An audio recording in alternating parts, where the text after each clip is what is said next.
Tomorrow night, 145,000 auto workers could go on strike. It is crunch time for the United Auto Workers Union and the big three automakers, GM, Ford, and Stellantis, to reach this contract deal.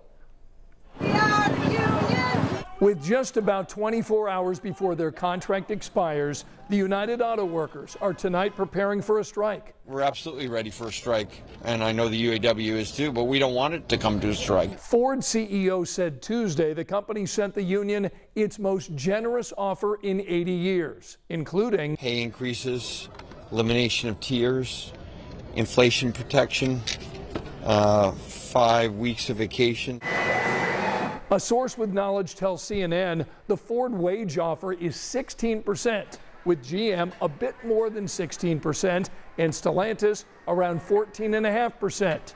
The union initially demanded 40%. But they're still not willing to agree on the kinds of raise that will make up for inflation on top of decades of falling wages. The average worker makes $65,000 a year.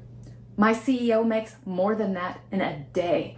Anderson Economic Group believes a strike against all three companies could cost the economy $5 billion in 10 days. Wednesday, business groups urged the White House to provide support for the two sides to reach an agreement. The chairman of the Council of Economic Advisors would not say if President Biden supports a strike. He wants the parties to stay at the table to work round the clock to get a win-win agreement.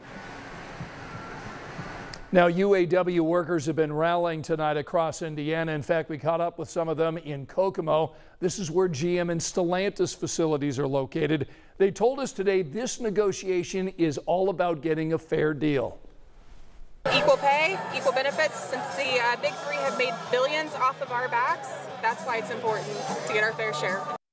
Again, that contract deadline is tomorrow night at 11:59. We're going to be staying on top of these negotiations.